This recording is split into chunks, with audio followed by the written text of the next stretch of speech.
there, you're listening to the Oklahoma On Stage podcast. Here we sit down with the folks that make the magic happen on and off stage in the Oklahoma theater scene. We're glad you joined us. You can also find us on Facebook, Instagram, and YouTube. And our website is oklahomaonstage.org. If you have any comments or questions, you can send them to us at oklahomaonstage@gmail.com. If you like the podcast, please leave us a rating and review and share with those you know. Let's not waste any more time, shall we? Grab a snack and a drink and take your seat. The show is about to begin.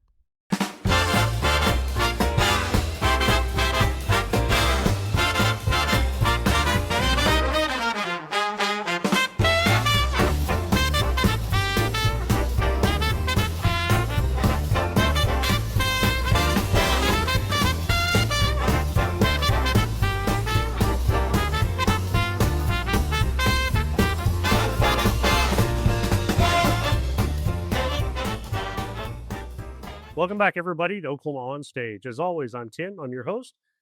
Today, we're talking with an artist who has carved out one of the most eclectic, fearless, and delightfully unpredictable careers in Oklahoma theater. He's an actor, playwright, cabaret performer, and fringe festival troublemaker whose work spans regional stages, off Broadway, and wonderfully chaotic world of Theatre Crude's Fringe Festival. You might have seen him in Newsies, Mother Road, Frost Nixon, The Odd Couple, The Rocky Horror Show, or Christmas Carol at Lyric Theater. You might have caught him in Schoolhouse Rock live at Oklahoma Children's Theater, or The Divine Sister at the Boom, or Merry Wives of Windsor at Oklahoma Shakespeare. And if you've ever been to a Theatre Crude event, you might have seen him doing something bold, weird, hilarious, and profound, sometimes all at once. Today, we're going to dive into his journey and the creative engine that keeps him making theater that refuses to sit still. Oklahoma On Stage family, please join me in welcoming Rodney Brazil to the podcast. Welcome. Thank you, Tim. I'm so excited to be here. Thanks for having me. Hey, I'm glad that you're here. Like I said, this has been a long time coming, so I'm glad we're doing it. So as we do with everybody, it just kind of seems silly not to. We're doing a theater podcast, so we got to ask the question, how did you get started in theater? That's a great question. So I got started in theater in the third grade in a school show. It was sort of a 1950s take on a Christmas show in the third grade, and I played Santa Clausarelli, which was like a Fonzie sort of Santa Claus. And I can't really remember the plot, but I had like a leather jacket, and they had a red motorcycle helmet with the white ball on the top. Nice. And I really just, the choir teacher cast me, and I really had a good time.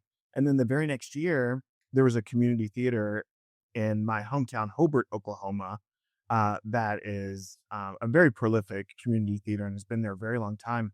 And it just so happened that the next year, they took us all to see Annie during the day at school. And I just couldn't believe it. I never really even knew that there were plays like that anywhere, much less my own town. It was just it was a very good production. There were very talented people in the cast. Some of them are still performing now. And anyway, so I just really loved it. And like watching the show, I was like, I've got to do more of this. And the very next time that Shoregrass Playhouse had a show that I could audition for, I did. And then that turned into, I wrote my first adaptation in the 7th grade of a story. And then, in high school, I got into the speech and debate and was doing community theater as well.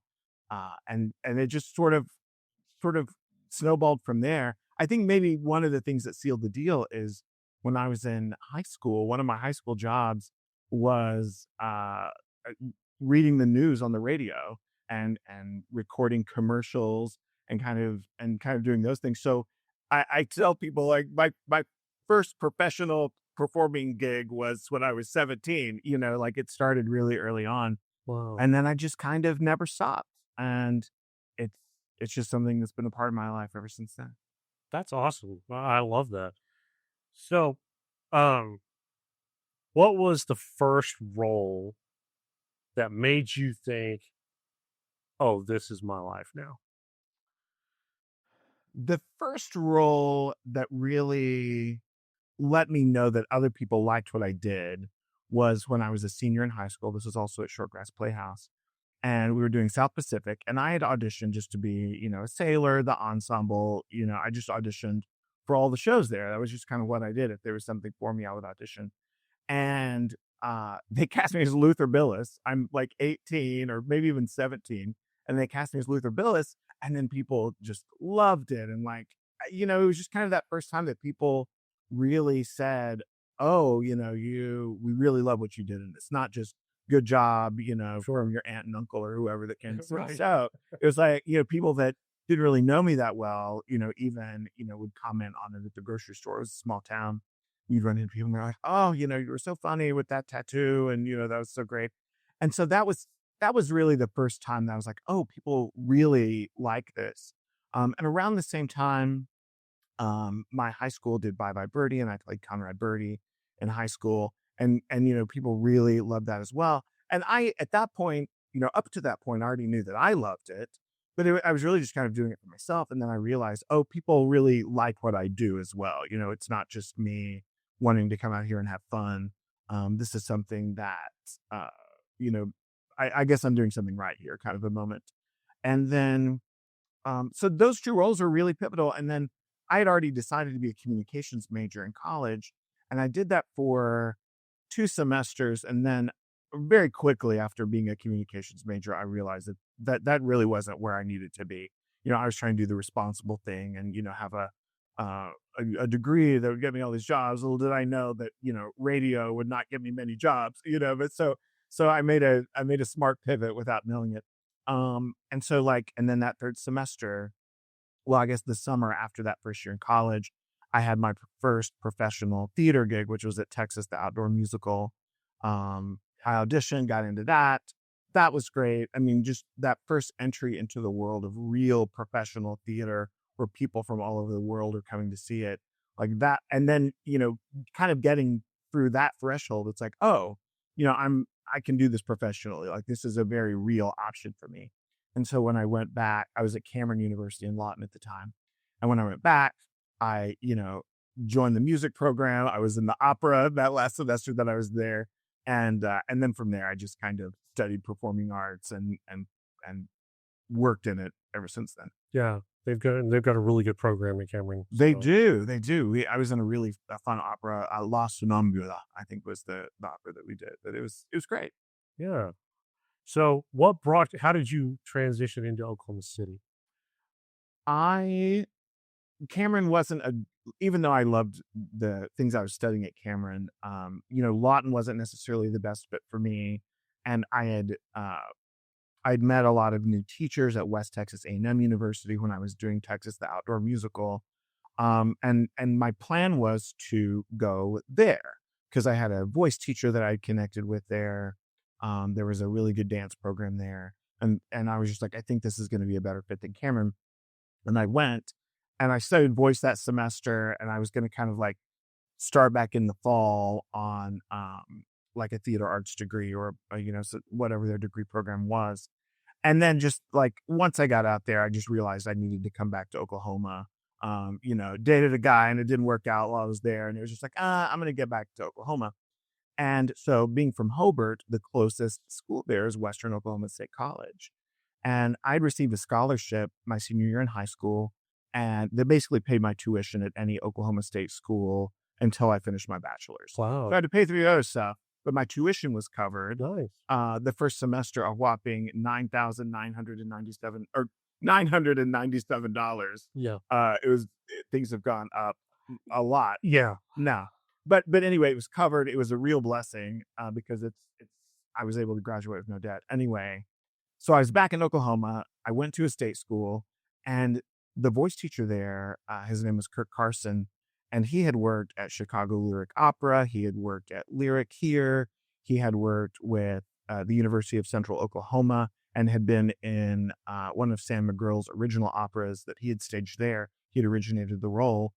And I started studying with him, and he was like, you need to go to a school that has a real program, a real musical theater program. He was like, don't just go anywhere because it's free. He was like, go to this school because Right. it's got a great program. And he helped me get in. He helped, like he took me up there. I did the audition, got into the program, helped me connect with a voice teacher. And then I got my bachelor's there and just never moved. So that's how I'm here. Okay. You planted roots. So in all that journey, how did you get connected with the whole fringe environment? So my first introduction to the fringe environment, there was a playwright that lived here for quite a while named Robert Matson. When I met him, he was in the company at the Pollard, and the Pollard had a full troupe of players, like a full company there, and he was a company member. But he also was really the only one that I knew of in Oklahoma City at the time that wrote original plays and like self-produced them. There may have been others, but he was the only one that I know of, even still now at that time.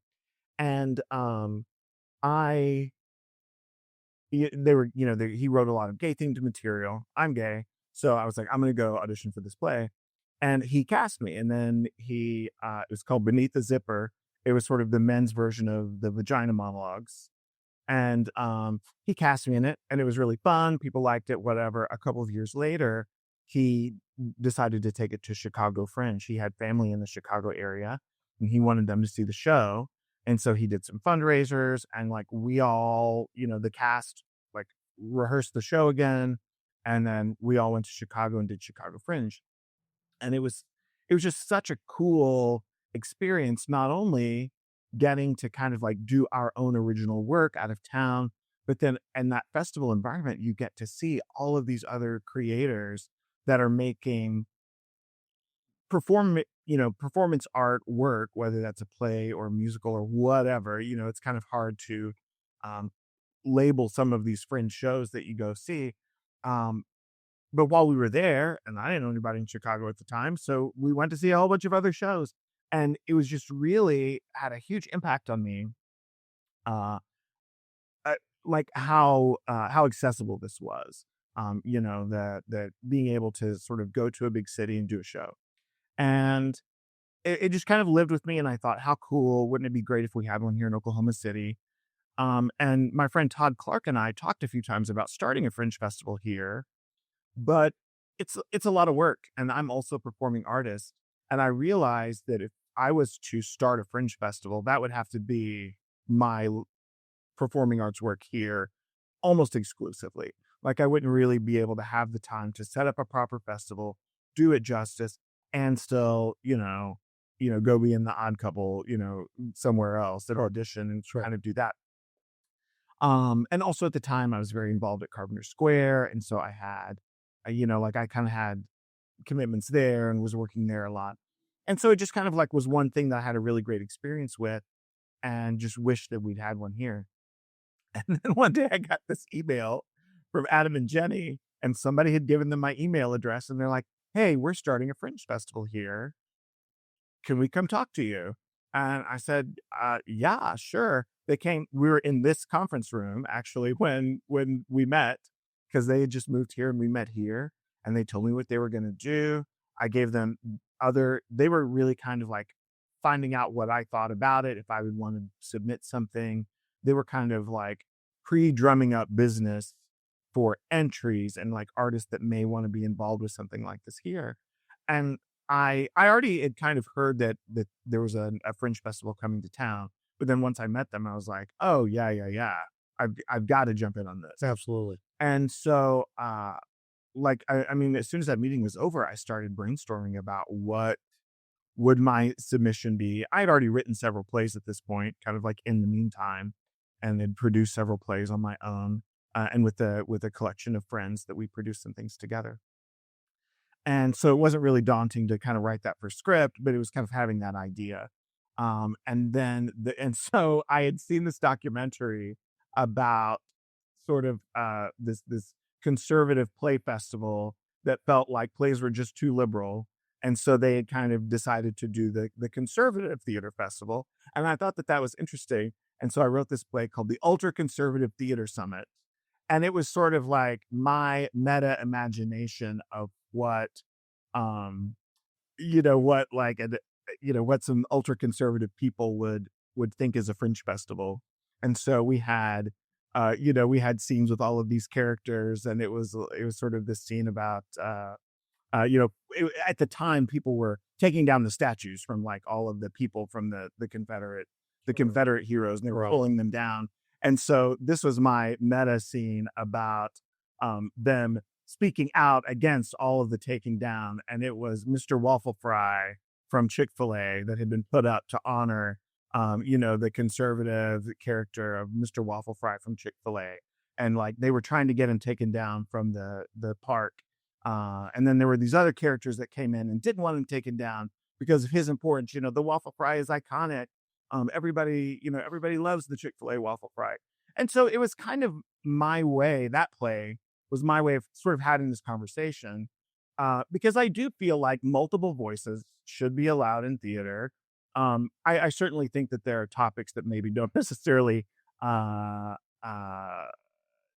the theater is not the best place to explore those ideas, but certainly I think that lots of points of view belong in the theater. And I think that I love the fact that so many plays are like conversations about a topic, and these characters get to have a conversation that it's hard for people to have.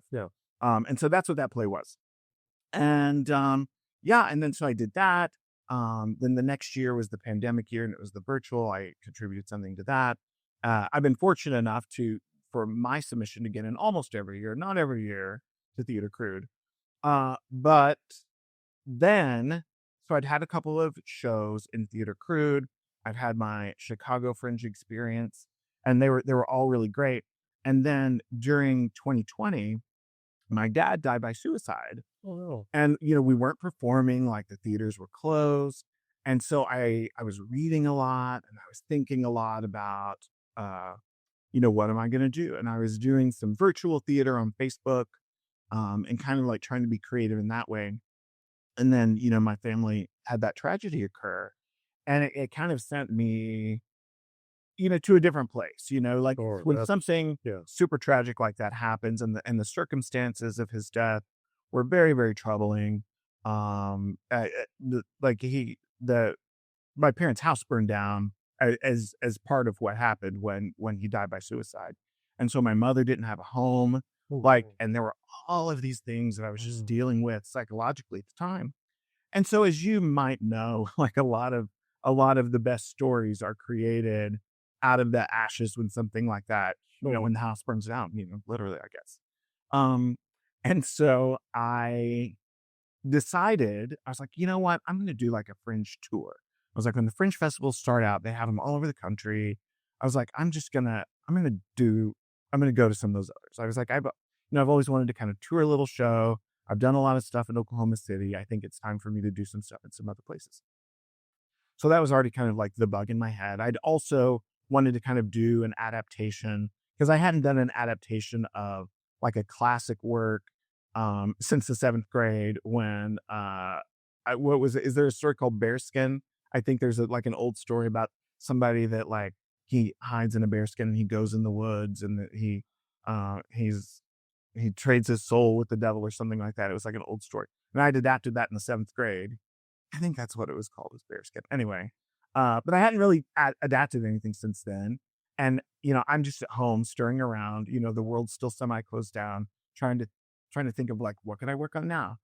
And long story short, decided to read the book of Ecclesiastes because a podcast said it's the weirdest book in the Bible. And I was like, oh, well, I'm gonna check that out. And so I, read the book of Ecclesiastes, and I was like, this is really something different. I didn't know that a text like this. Are you familiar with Ecclesiastes? Mm-hmm. So I didn't really realize, even though I'd read it in the, read the Bible in a year in high school thing, the Bible's a complicated set of books. And so, a 15-year-old isn't really ready to understand everything that's in there. And I read it again, and I was like, this is fascinating. And and actually as nihilistic as the book is, feels sometimes, it kind of like spoke to me with where I was with my life events psychologically. Yeah. And, and like the translation, this is headed somewhere. But the translation that I was reading at the time, it opens with "everything is meaningless," says the teacher, completely meaningless. So I used it was the New Living Translation. Mhm. And I was like, whoa, so you can imagine somebody that's trying to find meaning in the world. Yep. Like, what does all this mean? What does this tragedy with my dad mean? And then you open up the Bible and it starts with the book and it says everything is meaningless. And I was like, damn. And then anyway, after I read it and I read it again, and I was kind of like just kind of thinking of it as like my little self-help moment in my tragedy. And I was like, you know what? This is a monologue. This is all written from the point of view of a teacher sharing his ideas. I was like, I wonder if anybody's ever just performed this as a monologue. Did some research. Turns out didn't look like anybody had. And I thought about it a little more. And I was at Chantry Banks's birthday party. And I was talking to Caleb Bruza. And I don't know if you know these people, but people that listen might know these people. They're in the theater community now. I was talking to Caleb, and I was like, what would you think about this? Would you go see a fringe show that was some guy just performing the book of Ecclesiastes as a monologue? And he kind of said, maybe not. Yeah. It's like, it was kind of pretty wild. But I started like working on my pitch, and I talked to a few people, and finally a couple people kind of responded, and they were like, that could be interesting. And I was like, okay, that's what I'm going to do. And this is going to be my tour. I didn't, because it was right after, I had this idea kind of right after the Oklahoma City Fringe was. And I was like, I'm gonna do this. I'm gonna turn this into a show. So I worked with Emily Etherton to kind of like create a stage adaptation. Dr. Roberta Sloan kind of consulted with us as well. She's the artistic director of Jewish Theater of Oklahoma and one of my mentors from college. And so we kind of put this quirky little show together, and I submitted to 8 fringe festivals, hoping I'd get into a couple, and I got into 5. Oh my goodness. And I was like, okay, I guess this is that tour that I said I was going to go on. And so I opened in Atlanta, with the non-plosive T. And I opened there, and it was a huge learning experience because I landed with this unexpected show, even for fringe, a tough sell for a lot of people, and in a city where I really didn't know anybody. I just knew a couple of people. So I landed there and I did the show, and opening night was a little quirky or whatever. But then like people started hearing about the show, and I had a few really good audiences. I got more comfortable with the material. And then like that kind of that theater magic kind of got started. I finally figured out how to take this text that I didn't edit. I did it word for word. I didn't screw around with it. We had kind of like an opening sort of soundscape sequence to kind of help set it up theatrically. And I did perform it as this teacher, like walking down this dirt road, sort of Samuel Beckett style. And he kind of stops and tells the audience all of this stuff in the book of Ecclesiastes. But it was important to me to do it word for word, because I feel like if I had just tried to do excerpts, you wouldn't have the same power. Like, it's really interesting when you read it from beginning to end, and then you can sit there and be like, what was that? Like, what did that book just say? Anyway, but it kind of started clicking, and I was like, okay, this is going to work out. And I got some really good feedback. One of the things that the Atlanta Fringe Festival does is they have people from the community come and see your show, like a theater artist from Atlanta, and then they kind of rate it and they have their awards or whatever, but you see the feedback that those theater makers wrote about your show. And I didn't know any of them. And so I got this invaluable feedback about what they liked about the show, what they didn't like about the show. It was largely positive. And so it was almost like I had a little incubator production there in Atlanta. And then the next place, I think the next place I went was Denver. And so I did it in Denver. The space was very different. And then when I got to Kansas City, that show was just a great match for Kansas City. Kansas City has an enormous fringe festival. They have like season patrons that come. Like, if you can imagine, like, I think that there are probably more season patrons at Kansas City Fringe than a lot of the community theaters in Oklahoma City have. It's just huge. They have shows spread out across the central core of the city. and there's people at all of them. And coincidentally, that voice teacher that guided me to UCO, he lives in Kansas City and came to see the show. Very So cool. that was kind of a cool full circle moment. Absolutely. Because he had been very encouraging early on. But anyway, and then I just continued to tour that show, and I was like, this is really a great format for me. I don't think, it's 1 hour. That's pretty standard at all the fringe festivals. So there's certain things that you can't do at a fringe festival, but for the most part, you can do whatever you want. If the festival lets you in, then you can create whatever play that you want to do.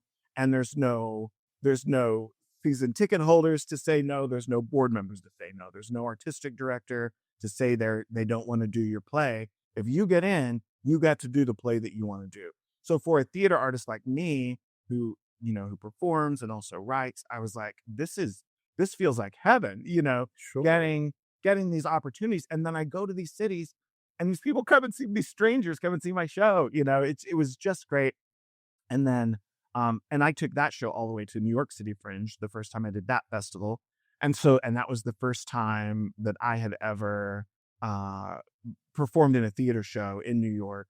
And then it was my show, so like that was a big, like personal achievement for me Sure. to get to do that. And then it just kind of like, since kind of that year, when I toured with that show Meaningless, it just kind of like reframed for me how my career as a performing artist is going to go. And so I still use that as a tool for working on my own shows. And like there was a show that I did at Indianapolis Fringe. We had a friend from here, Jennifer Wells, and she had moved to Indianapolis. We'd worked together many times here when she lived here.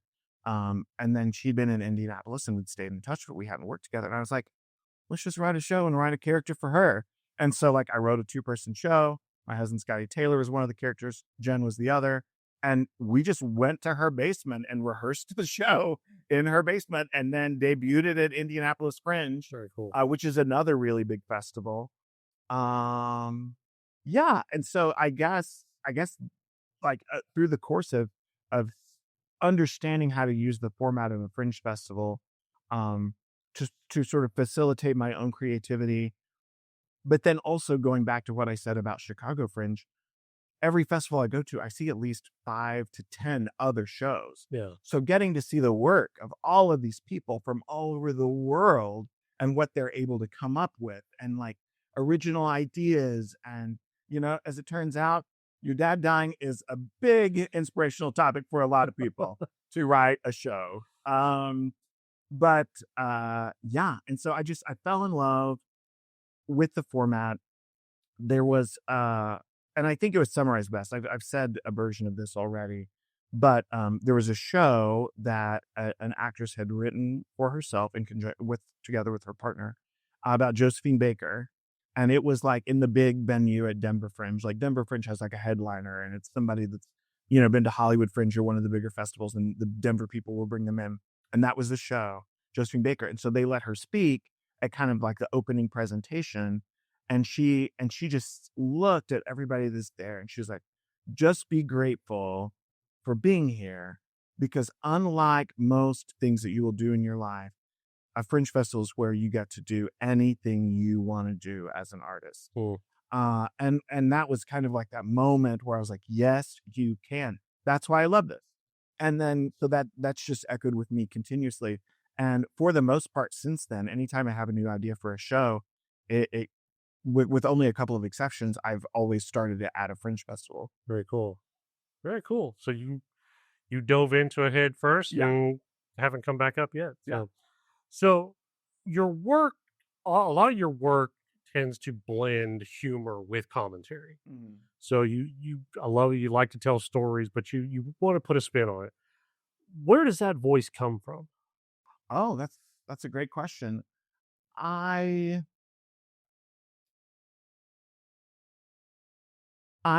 think, here's what I can say is as a performer, I'm guessing on this because I really don't know the answer, but I'm going to guess. as a performer, I've always been primarily cast in comic roles. And so I guess there's just something inside where I kind of just understand comedy. I mean, that's what other people think. And now I see it too, like I can be pretty funny. And I've written, like you said, like most of the scripts that I've written have been largely funny. So I guess there's just something natural and that was, woven into my brain circuitry at some point in life Yeah. where, you know, like like I just make people laugh and it's just kind of a natural thing. So I think that's part of it. But there's another part of me, and this is just kind of like, again, something somewhere in my psyche that I guess we could unpack for another on another episode where this came from. But like somewhere in my psyche, like I always somebody says something, say, that roof is blue. And I immediately am like, is it? Like it's just kind of like this the skeptic. And it's not that I want to immediately refute what anybody says. But as soon as somebody says, and this is in all parts of my life, and they're like, this topic is exactly this way. This is the universal answer to this one thing. And immediately my brain is like, I bet that's not true. And I start thinking about, okay, is that true? What else could be true? And I sort of start having this conversation with myself. And sometimes, I'll end up and I'll say, okay, they're mostly right. They're mostly right. And like, if that's a conversation I'm having with a friend, I can say, I see where you're coming from. I think you're right. But most of the time, there's always that little thing in my head. And I was like, there's another part to this. And in the religious, in the spiritual tradition of Taoism, there's the idea that, like you have black and you have white, and then you have all of those, that gradient in between. Mhm. And it's the same thing with, and any two opposites, male and female or good and evil, you have the extremes and then you have the stuff that's in between.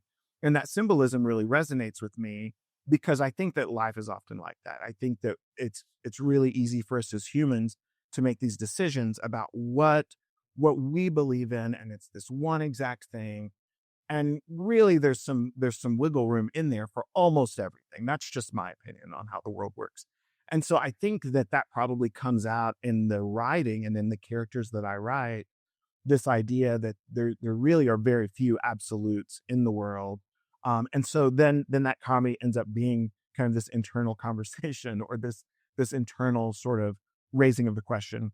And I guess I would also say that my favorite plays that I see are the ones that kind of let me make a decision about what it was about at the Okay. end, or what those characters, the ones that sort of like come out at the end. And this happens a lot in musicals. Like I just saw Sister Act at Lyric and it was great. But sort of there's this moment where the two characters kind of come in and they sort of like very briefly sort of arrive at the meaning of life, or something like that. And I'm just like, okay, is it really, like that voice kind of happens. I'm like, this has been great, but did we need to do that? So I guess in an effort to keep that sort of the thing out of my shows, my shows end up just being these large conversations. And then, since my tone of voice is kind of funny, I guess that's why it is. There you go. So, in that same frame of thought or that vein, I guess, we talked a little bit about Fringe and all of this stuff. And you have created a character that has started becoming quite a big thing as of late. Actually has his own Facebook profile and everything else. And for those people that know Rodney, we know that we're talking about Presley Tweed. So let's talk about Presley for a minute. Where did that character come from? It came from, I was really good friends with the owner of a drag bar.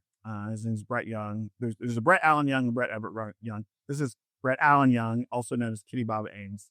And he had a drag bar and he opened up and he was doing shows and he had invited me to, perform. And a couple of times I went out there and I did drag it. It just wasn't for me, but I did like sort of a drag show is essentially a cabaret show. It's a lot of lip syncing most of the time, but they're essentially like little cabaret shows and people come out and they do their numbers and they have these characters that they built. You drag performers build a following, they have a fan base, all these things. But that, it just really wasn't the right fit for me. And so I kind of came up with this idea of Presley Tweed. And I was trying to figure out how to sort of like be a male character, which felt a little bit more right for me, but still kind of like have something campy. And I'd been kind of thinking about some different stuff. And then there's a local actress named Pat Tweed. She used to be married to Chuck Tweed, if you know Chuck. But anyway, they're exes now. But Pat Tweed was a friend, and I saw her a lot, is a friend, and I was hanging out a lot with her and Ellen Baird and Brenda Williams at the time. And we were just kind of having drinks, and Pat had adopted this dog, Bichon Frise, and his name was Presley. And so, like, I was like, "Oh, your dog's name is Presley Tweed," and I was like, "What a great name for a lounge singer would that be, Presley Tweed?" And so we were kind of there, and I was just kind of like started like had the air mic up in front of my mouth, and kind of started like Presley Tweed would talk like this, and it just kind of like instantly I started doing that, and I was like, "Oh, this is what I could do, like at this drag bar." And so the first few times I did it, I would just sort of like, all of the drag performers would do their number, and then everybody's got to change clothes. And I would just kind of go out there in a glittery jacket and kind of sing a funny song and just kind of like add some variety to those shows. So that's where it started. And then when I resigned from the board at Carpenter Square, where I'd been involved for a very long time, and kind of stopped being involved there, I had all this time on my hands because I'd almost exclusively been creating theater there, not exclusively, but for the most part.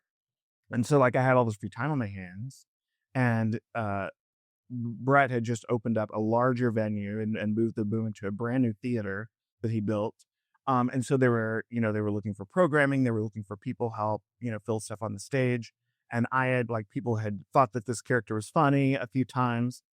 And me and my friend Rebecca McCauley, we'd started writing, and I was just like, well, what if Presley had what if we told his story? What if we told his show? And it's like a big variety show with the sequin curtains hanging down and all the thing, and everybody can just kind of come in, and he meets all of these people, and everybody comes in, and the other people get a chance to do something quirky and funny too.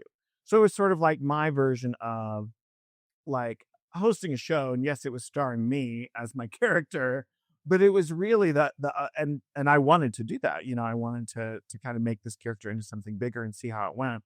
But I've also theater is so collaborative, and there's you had said when we were talking before we started recording, there's so many talented people in Oklahoma. And that there's always room for more opportunities for these people to showcase their talent. Yes. And so kind of my vision with that first show is I was like, okay, let's have we have me, as Presley Tweed, and then we have sort of his background singers, but then let's have 10 other people that show up at a different time, and they kind of come in. And one of the things we did with that show is we didn't really explain to people very much what it was really going to be about. We just said it was going to be a show. We said it was going to be starring Presley Tweed. But we really didn't do anything other than make some early quirky YouTube videos of behind the scenes footage, and then we sort of made people come to the show to see what it was we were actually putting together. But then once that format was out of the bag, that it's kind of a cabaret show written together with what's presented as these real life stories, but they're actually complete fiction, but they're presented as if this is his real life, and he talks to them just as somebody would tell their own story. Liza Minnelli would tell stories about Judy or whatever, but Presley, it's all made up. It's not real. But once that format was out of the bag, it really worked, and people really loved it. We did another show, I think maybe a few months later. We did a one weekend of a Valentine's Day special. Then another year or two later, we did another Presley Tweed show, and it really, it just people really loved it, and it was a format that really gave a lot of people a chance to showcase, but also being involved with the show is a big time commitment as well, and so it gave the opportunity for some people that maybe didn't have time to commit to a 4-week rehearsal process and a 4-week run, which a lot of the theaters were doing at the time. We would do 1 or 2 weekends, and we would rehearse 8 times. It was a lot more of a casual process. So really, like, it got to be this cool thing for just a few years where people were coming in and they'd get to like sing a funny song and play a funny character, and then everybody would have a great time, and that's what it was. And um, then it just kind of like we'd done it a few times, and it just like because of that, I started like uh, making connections with other people, and so I started getting other work, and yeah, and then so recently, uh, I was trying to think about what my next show was going to be. What did I want to put together next? And somebody had recently mentioned, they're like, "Well, when's Presley Tweed coming back?" And I was like, "Well, I guess it could be now." And then yeah, and then it just kind of like it came back. I wrote the show, and I my newest show, which is Fancy AF, Presley Tweed Fancy AF. I did that first in Providence, Rhode Island, and then I did it in Baltimore. And my initial plan was to bring it to the Theatre Crude Fringe Festival here, like as kind of the next stop.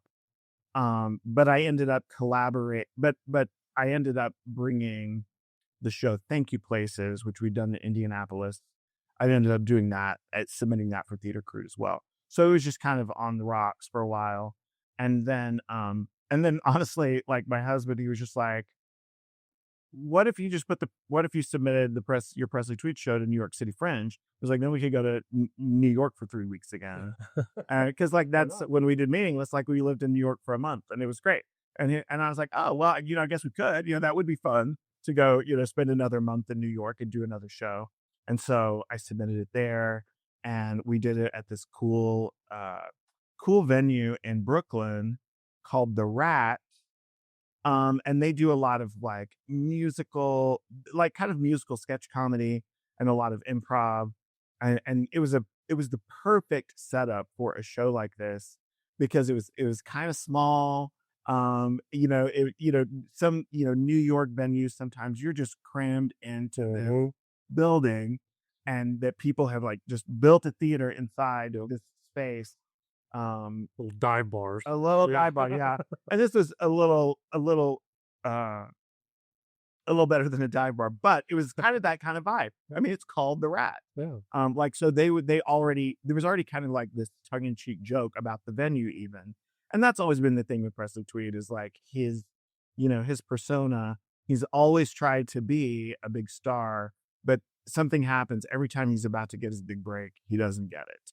And so he knows all of these people, and he knows Reba McEntire or whoever the celebrity he's talking about, but he never actually worked with them. He had a falling out with them, or he had a fight with them at somebody's house.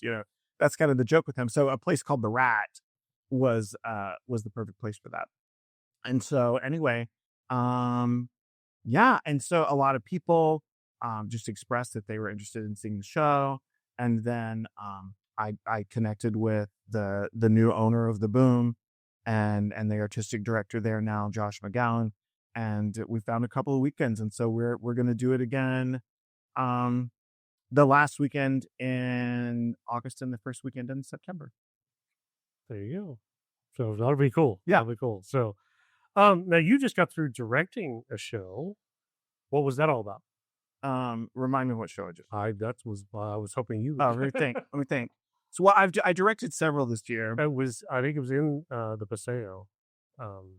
Yeah. So at the beginning of this year, I directed a show called The Apple Tree, which is a classic musical that's not produced very often. The full thing is a 3-act musical, but you can do each of the acts independently. It was for Jewish Theater of Oklahoma, and Roberta Sloan reached out to me about directing. I had worked with her before. I'd done some sound design and directed for her before, and she knew that this project was coming up. And so I directed The Apple Tree, and it was really cool because it's Adam and Eve and the snake. And it's the story of, it's the first creation story from Genesis, about the Garden of Eden. And, but it's written as a musical. It's kind of written in the style of like 60s, 50s, 60s Catskills style, kind of like post vaudeville. It's a very interesting little show. But I got to cast my husband as Adam. Our friend Amanda Lee was Eve, and I went to college with her. We went to college with her, and so I'd known her for a very long time. And then the Snake was played by Jeffrey Ambrosini, who I think he teaches at SNU, is a voice teacher at SNU. But I had worked with him. We were both in the Jerry Herman musical Milk and Honey the year before. So I got to work with people that I'd worked with before and obviously knew a long time. And it was one of those, it was like during the middle of the winter. So we were like fighting with the snow, and like we had to postpone because it was just a one weekend effort. And so we had to postpone because that big, snowpocalypse that we had, it just happened to come the day before we were supposed to open. And so we moved and we did that there. And that was a really great experience. I love directing musicals. When I started performing, I was mostly in musicals. I studied musical theater. My degree's in music. And then when I got out of college, a lot of the opportunities were in plays, and I realized I love the contemporary voice of the modern plays that Carpenter Square was producing. And so there was kind of like a pivot from all of these musicals I'd done all of these years to like really contemporary theater. And I think it's given me a unique perspective when I'm directing something, because I really have a pretty substantial background at this point in both performing and directing both musicals. I've directed a couple of operas now. So like I've kind of, because I haven't necessarily been tied to one place, and I've done these fringe festivals and created kind of a wide variety of shows without a lot of restrictions. I think it really helps me be able to go into some of these shows that have been around a long time and really give them a kind of a fresh perspective and give it some fresh eyes. So that was fun to do with that. And then actually later, since then, I directed another show at the Carpenter Square venue that was also a Jewish Theater of Oklahoma production called The Cemetery Club, which is a play that's been around. It's not at all like The Apple Tree. It's about some older, Jewish ladies that kind of have this club where they go visit their dead husbands' graves once a month. So like very different fare, but was also just an incredible experience, and got to work with a lot of performers that I hadn't worked with before, and a couple that I had. And I love that new venue that Carpenter Square has. Absolutely. The stage is just incredible, and the seating is so comfortable. We've been talking a lot about making theater, but I see a lot of shows. I mean, it's rare that more than 2 weeks will go by that I don't see something else. Yep. I see a lot, and man, I just love those comfortable seats, and I love the new parking lot there. So I really love their venue, and I've been able to direct 2 shows there now, and the most recent being both with Jewish Theater of Oklahoma, but renting that venue. And I just really love staging things in that space. Yeah, it's a really good theater. I've gotten the opportunity to both act in that space and visit it several times, and it's really, really good. So we've talked a lot about your performing and moving all over the place. Talking about things that you've written, some notable names: Pricks, the vaccine musical, Worthy Causes, All of My Ex-Boyfriends Are Gay. You were also a member of the Dramatists Guild of America. Very impressive. So yeah, you said you started writing even 7th grade. Making your own adaptation. Where do you come up with these ideas? It's always different. It is always different. They almost always come from just like something that I am watching happen, like I'm observing something in the world, and there's just kind of something on my mind, like, I'll read a story in the New York Times, or I'll see a trend of sort of a frame of mind that people have on social media, because, I think anybody that spends any kind of amount of time on social media or engaging with any kind of media now, you can kind of feel societal trends. One of the ones that I usually bring up for this when I'm talking about this is like when I was in school, there was like the be all that you can be trend. And so we had like 10, 15 years of like, you can do it, be all you can be. And that's kind of now morphed into me, you know, I this is my opinion and observation anyway. This may not be matter of fact to everyone, but to me, I see that that's turned into, you know, there's really this me first kind of position that a lot of people have. And I think that that was like rooted in BYOV. Not that either of those notions are bad, but I also don't think that either of those notions are exclusively good either. You know, as I brought up earlier, I think things really have a much more nuance than people want to give them credit for.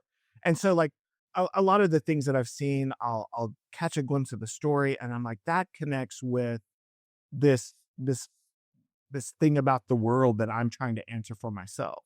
And so a great way to kind of deal with that and wrestle with how I feel about that topic or how I feel about that story or both is to write a script about it. I mean, and I could probably write short stories and, you know, in another universe, I might, you know, be writing novels, but it just so happens I'm in theater. Theater's what I know. So you write the script. There you go. And it also gives my friends opportunities to be in something else. You know, once I write a script, then, you know, like my friends or local artists at large, you know, have a new opportunity once we put it on its legs. So, I mean, I think that that's where it comes from. So Worthy Causes, interestingly, was born out of this idea that, you know, people want to do good things. And, you know, you have this person over here that says, oh, you know, my cause that I'm fighting for is really the best cause. It's the most high priority cause that you should have in your life. Well, you have somebody over here that's from another group that might lose something if, you know, from this group. You know, there's always a give and take. The world is not fair. Again, in my opinion. And the opinion of the book of Ecclesiastes, but this just coincidentally, but you know, life isn't fair. And so like when this person over here is built up, like, you know, somebody over here might lose something or might have a different perspective, of course, from what's going on here. And so and still, I don't really know what the answer is to resolving that. It's not, and maybe there's not a resolution, but Worthy Causes, for example, was my attempt to, I mean, I just couldn't figure out how I felt about this observation about the world. And so I wrote that to try and figure that out. I didn't figure it out, but we tried in Worthy Causes and it was interesting. The example that we used in that, was, you know, there was a person who was an animal activist and, you know, was very against, dog breeding and was very against chicken farms and all those things. And then we had other characters that were like, well, you know, like my family's dog breeders, like that's what paid for my college, you know, and like, and so trying to present both of those sides and like have these characters engage in a conversation. So that's a really good example of, you know, me really being inspired by what I see going on in the world and trying to figure that out. But then there's other things, you know, kind of like I mentioned that the Presley Tweed character came from, you know, having drinks with a dog named Presley Tweed. And I was like, gonna be a person. So like, that's very different, obviously. And then another really interesting thing too, is when I was doing Meaningless at Denver Fringe. And this was 2022, maybe 2023. You know, but you know, obviously there have been a lot of very public conversations about vaccines. You know, like once the COVID-19 pandemic started, you know, there's all of this information and it was just like, there's all of this information and nobody seemed to agree. And you would have doctors over here saying one thing and politicians saying something else.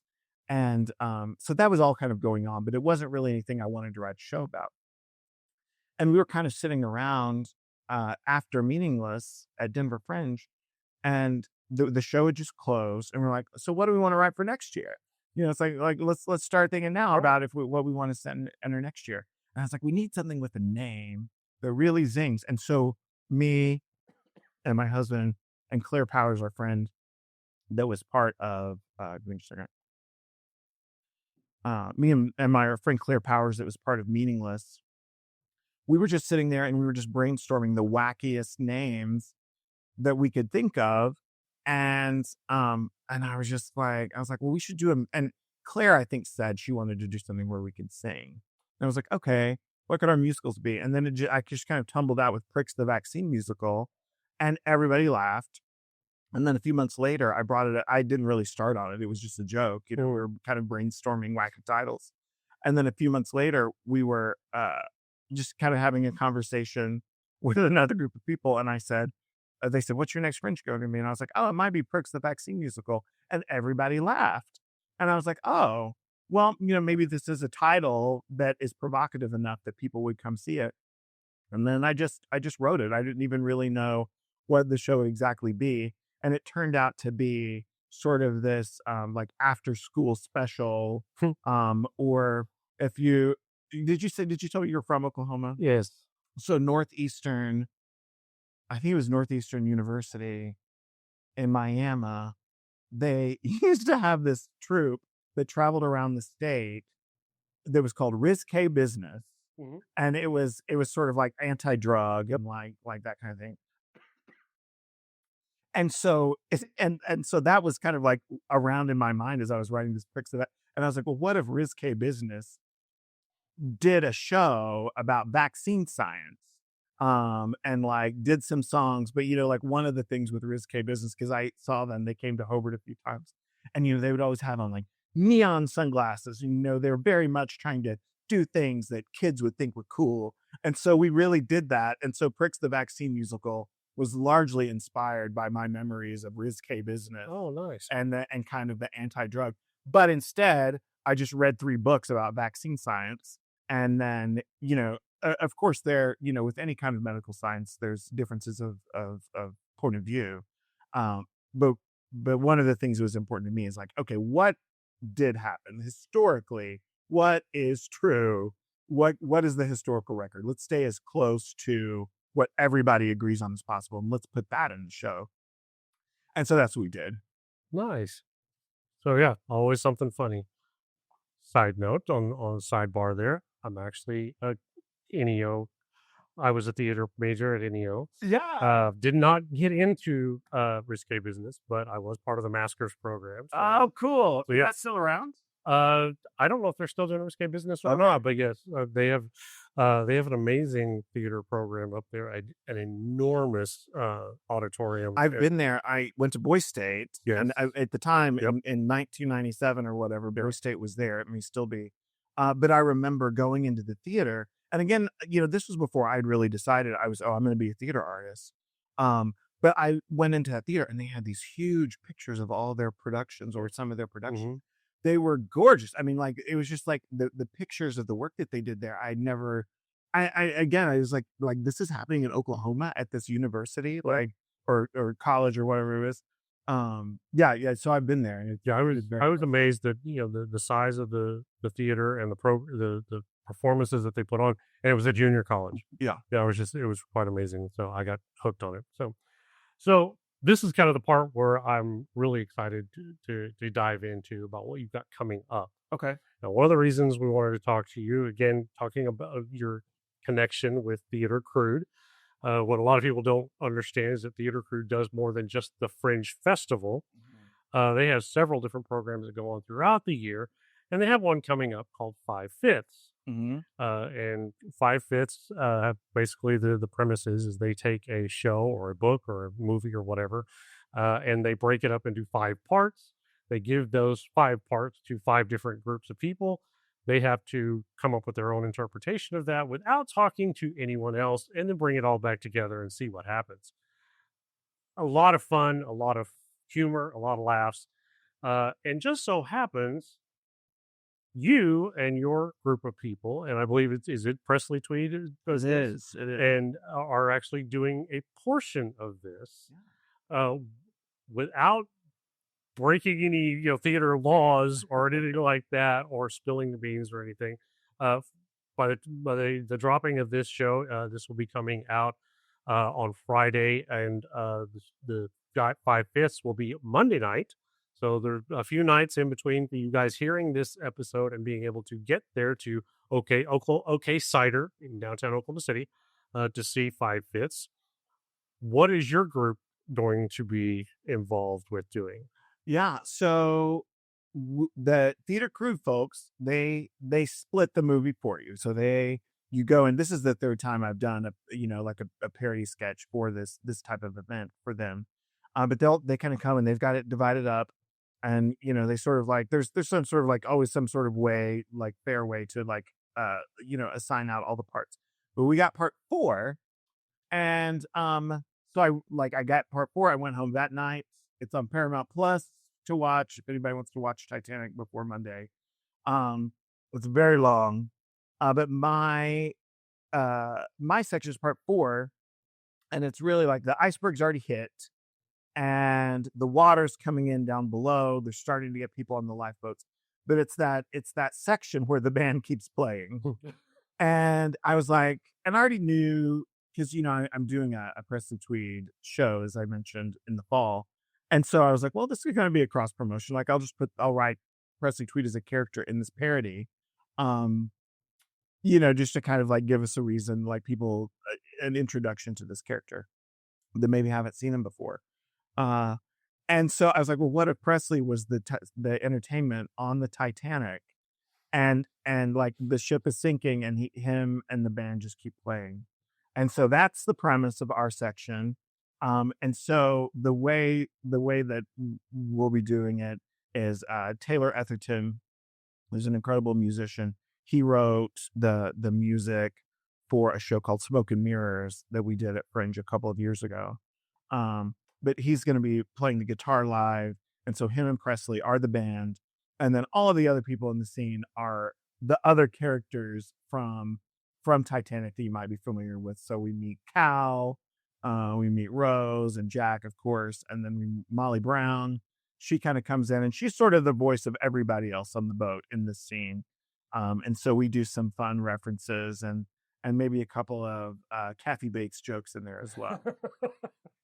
I can only imagine. No, so obviously, as you said, Titanic is a very, very long movie, very, very big script and all that kind of other stuff. So how did they break it down? Do you guys have a time limit that you have to work in? Well, the parody that we do has a maximum of 10 minutes. So, no matter what, it's a loose interpretation because my section of the movie is like 42 minutes long. Sure. And so, the each of the groups that comes together have different backgrounds. So sometimes there's been dance troupes, there have been improv comedy troupes, there's been prop comedy troupes, there's been performing arts performance art adaptations. Last year, Ashley Mandanis did, I believe it was the fifth of The Shining, and they did a commentary about how Shelley Duvall was treated in the movie as part of it. So it's really, as I mentioned earlier, it's Fringe, so you can do whatever you want to a certain extent. And these people, and so that's what the groups do.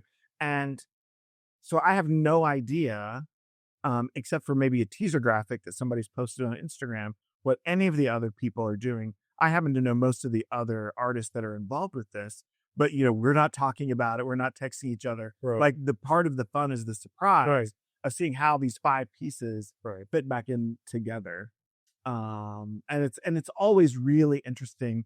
And one thing that's happened in the past, no guarantees this time, but one thing that's happened in the past is a lot of times the groups, they pick up on quirky things about the movie kind of independently of one another, but there's sort of like a thread to some of those odd things about the movie, and everybody kind of picks up on them independently, and it kind of like brings it all together on the night in that unique way that really only happens live. Sure, and, absolutely. With no editing room and just everybody seeing what happens, and that's always one of the cool things about this particular event. Okay, so we talked a little bit about theater, the Fringe Festival coming up, and all of the stuff you got going on with Presley Tweed and all this other stuff. So long term for Rodney, where do you see your artistic journey heading in, say, the next 5 to 10 years? Yeah, every time I have a plan for that, something changes. Because there was at one point, and I was like, I'm really just going to write scripts, and I'm going to send those out, and I'm really going to kind of pursue the playwright side of things. But almost immediately after I decided to do that, I get a gig directing Inherit the Wind at Third Act Theater Company. Like these kind of like these gigs kind of come along, and it's like, oh well, I don't want to turn that down. And then also, like sometimes I just like audition and get in the show, and then I don't want to turn that down. Or on rare occasions, somebody will say, hey, we didn't have anybody auditions for this. Are you free to come see this? And so I love performing. I really, really love directing. So I would say that 10 years from now, I think there's a good chance I'll still be doing all of those three things to some extent. Um, we live in the Paseo and we love that neighborhood. So there's really there's no active plan to, move away and be based anywhere else.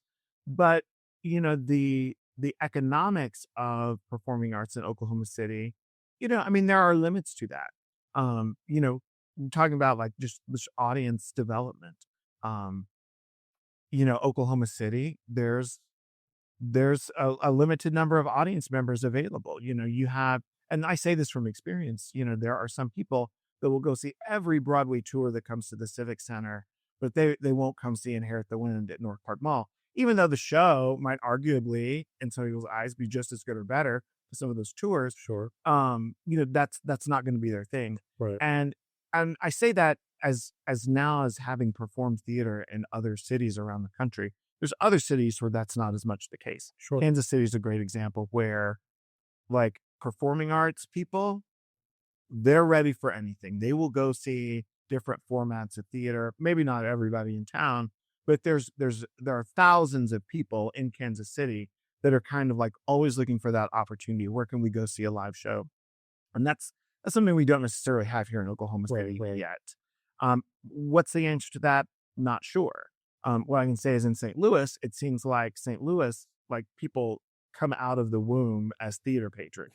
I mean, St. Louis, people love theater. You have, people will be sitting at, Taco Bell talking about Sondheim. Like it's crazy how much people love theater in St. Louis. And we just don't have that here. So, as far as only exclusively being here, if I do continue to try and kind of like expand, expand the reach. My one chief aim that I wrote down in a journal somewhere is, to create collaborative performing arts work to be viewed by as many people as possible. That's kind of like the personal game and personal goal. Sure. And I think I'm working on that. And certainly taking shows out of town has been part of that. What will it take to achieve that? And it might be somewhere else, but it might be here in Oklahoma City. I love Oklahoma from here. I can't say that I've like loved everything about it all along, Of course. because people have sometimes a contentious relationship with the place that they're from. Yeah. Some people don't. I have. It's certainly, I've encountered obstacles. Here, like every door hasn't been fully swung open for me the whole time. But I think we're in a really good spot right now as far as local people more broadly appreciating the local culture. Mm-hmm. So you have more people seeing live music. I see more people showing up to, I think Scissortail Park has been a big part of this, because Scissortail Park has become this place where you can go see events there. And there's this great combination of out of town performances, local performances.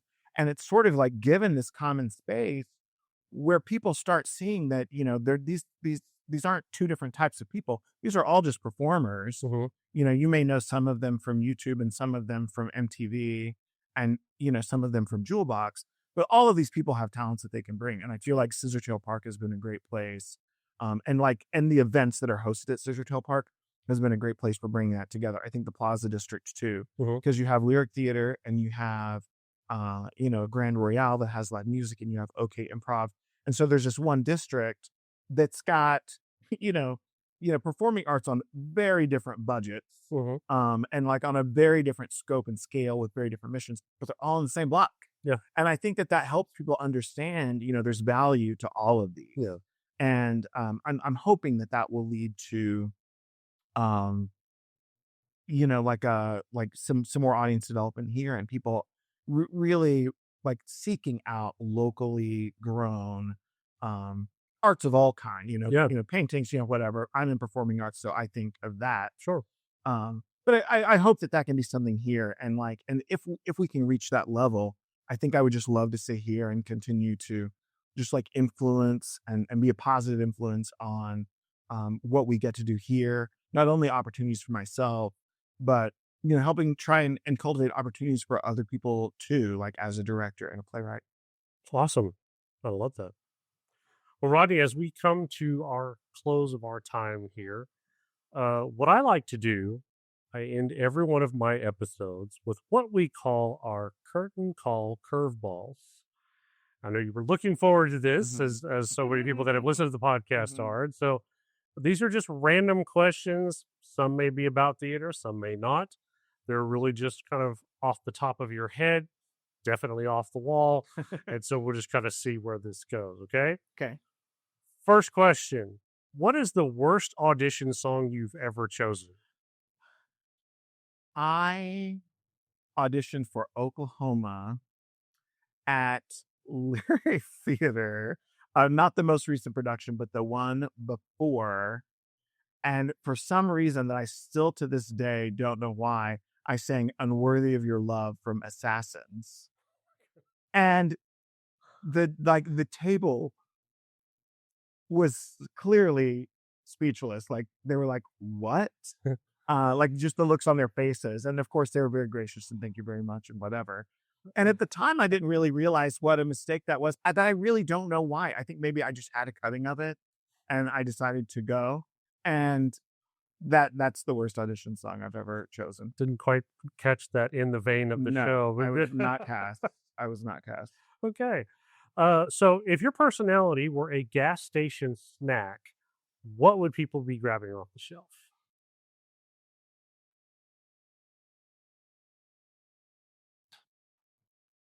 Fritos and blue cheese dressing. Okay. Interesting combination. I like it. What's the favorite line that you've ever delivered?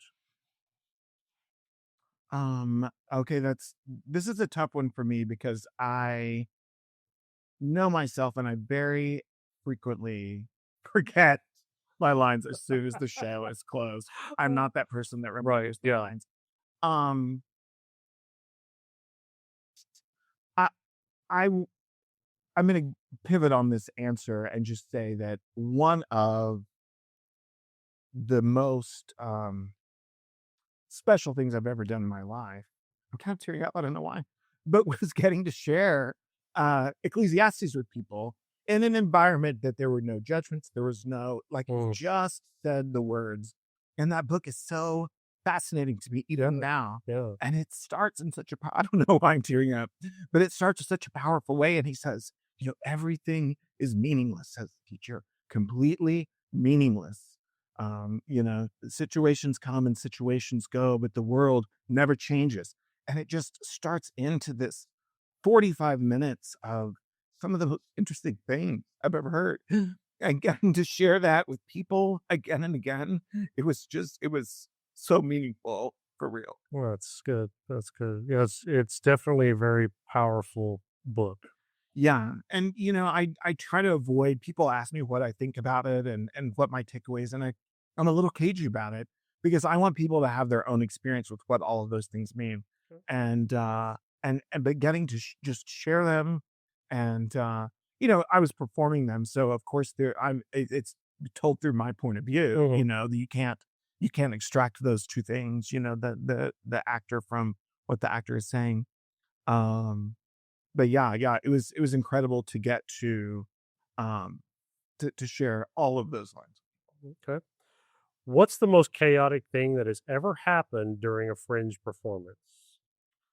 During a Fringe performance, which is, pretty chaotic in itself, but yeah. Yeah.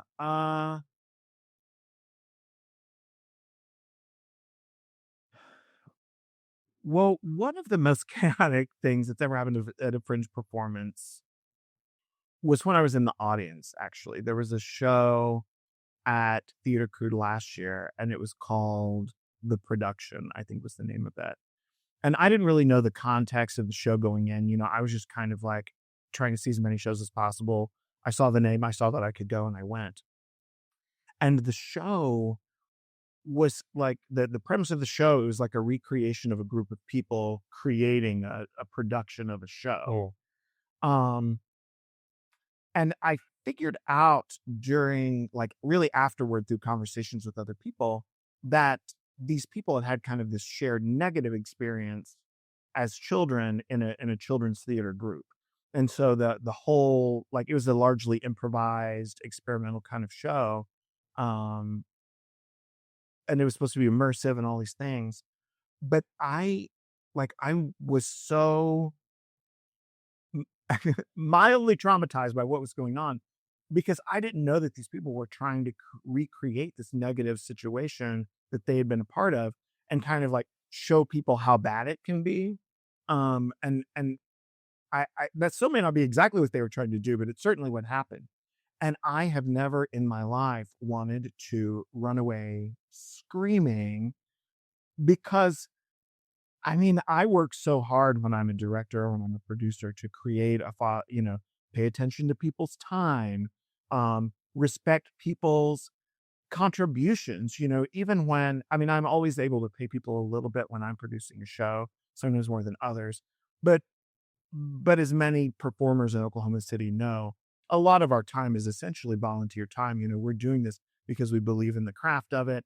We believe in sharing this. We think it's fun, it's something that we do for the pleasure of it, for the most part, even when there's a little bit of money, a little bit of compensation. And it's so important for me to create an environment where everybody feels so respected. And so to sort of like be sitting in this room and seeing people do this show that's about the opposite of that, I I I I fancy myself as a theater goer who can go and see anything. I've seen so many different types of shows. I've seen shows where cisgender white men are the topic of the criticism, and I take it and I listen, and it's great. I want to see those shows and I want to hear people tell those points of view. But this is that one time where I was really sitting there thinking, I might need to leave before I am psychologically injured by what's going on in the show. So that's the most chaotic thing that's happened in the Fringe show for me. Okay. If you could have a completely useless superpower, what would it be?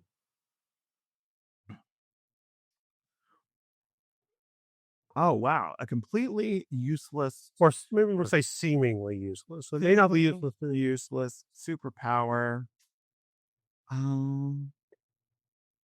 I would love to be able to access at any time any ingredient that's ever been called for in any recipe. I love to cook. Oh, yeah. And, we are fortunate enough. I mean, like, the Oklahoma City Metro is basically 7 cities. So we have a lot of options here. Absolutely, yeah. For being a city this size. But sometimes there's that one ingredient that you just can't find, or maybe the shipping's really expensive when you order it online or whatever. And I would love just to be able to, if I see a recipe and I want to make that tonight, I love to be able to just snap my fingers and have everything I need, no matter how obscure the tarragon vinegar is or whatever it is. I would love to be able to have that. That would be neat. What's the weirdest costume you've ever worn?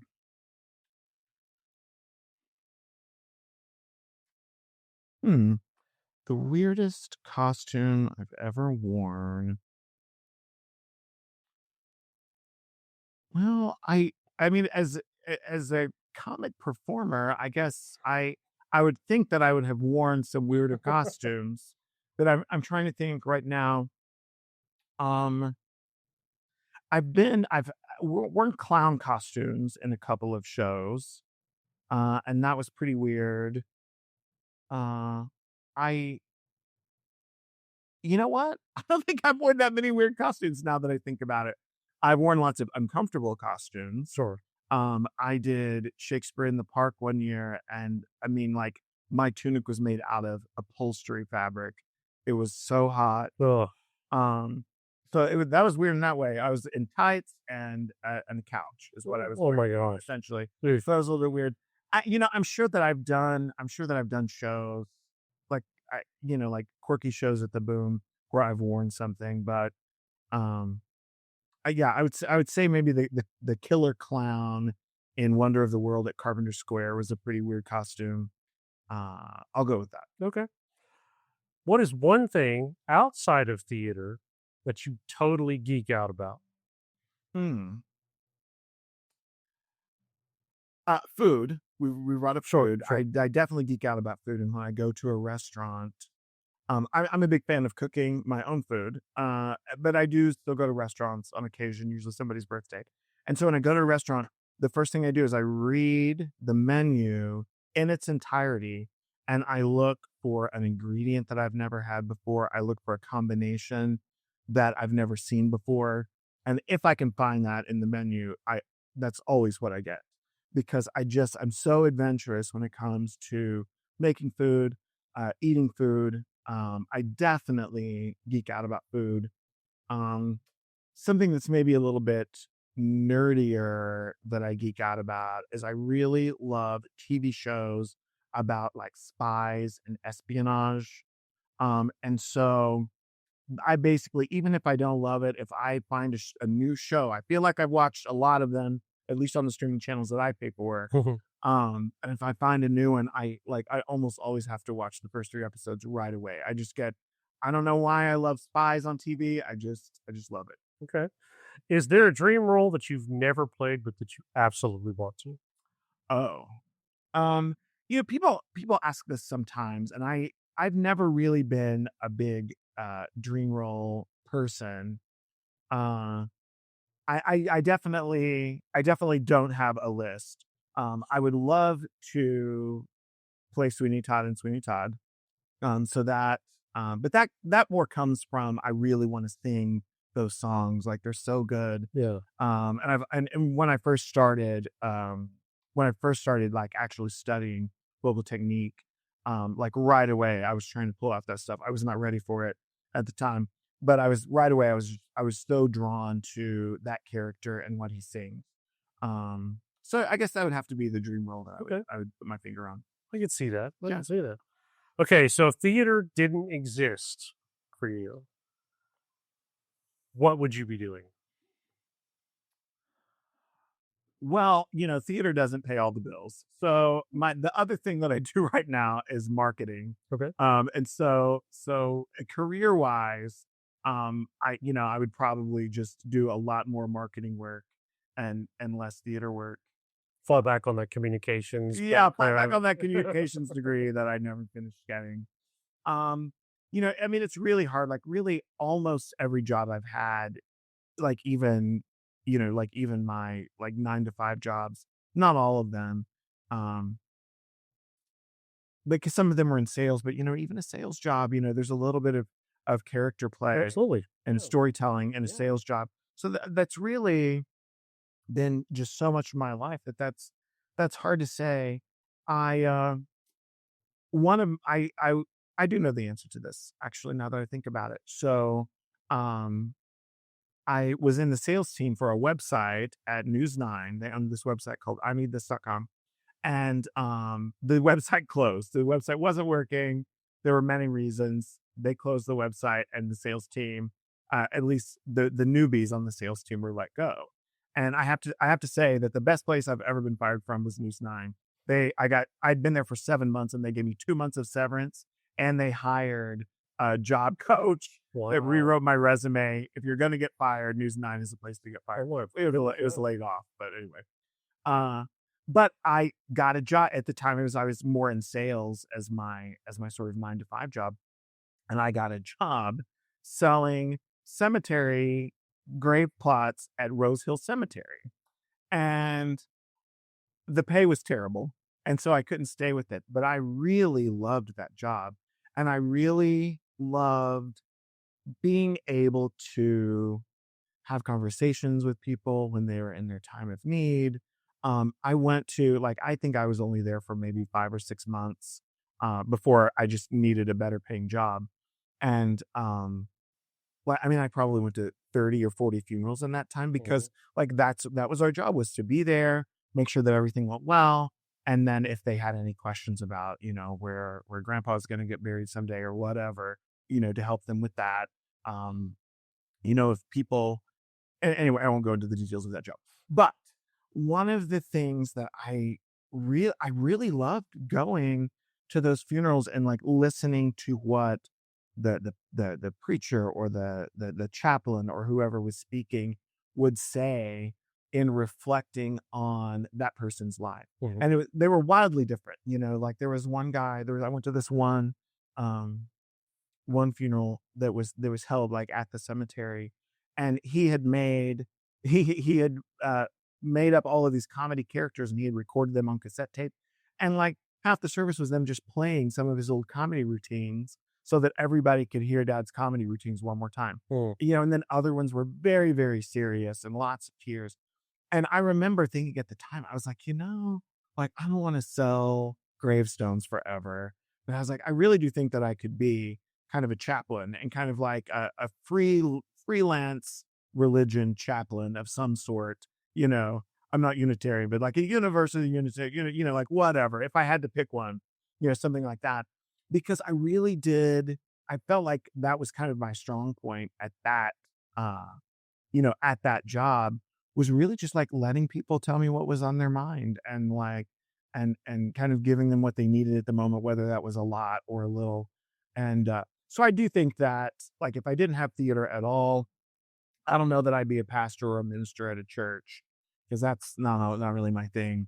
But I think I could be like, a grievance counselor or some sort of chaplain or a spiritual advisor. And that I think I would do that. Yeah. Well, Rodney, thank you for your time. We appreciate it. This has been a lot of fun. Learned a lot through this. So yeah, it's been a lot of fun. And I see, the world at your feet, platter at your feet. There's nothing you can't do. Oh, I appreciate that. I certainly try all the things. So I wish you all the best in everything that you got coming up and everything beyond that as well. So thank you again for giving us your time. Thank you, Tim. Well, so everybody else listening at home, we thank you for your time as well, whether you're listening to us in the car, at work, or at home. Thank you for giving us just a little bit of time and a little bit of slice into your life as well. If you want to get in touch with us or learn more about us, you can always find us on Facebook, Instagram, YouTube. Our website is oklahomaonstage.org. And just look out for us and give us a shout. We love to hear your feedback, oklahomaonstage@gmail.com. So again, thank you for all of your support. Thank you for what you do, and thank you for listening to us. But most importantly, we say it every time, thank you for continuing to support the arts.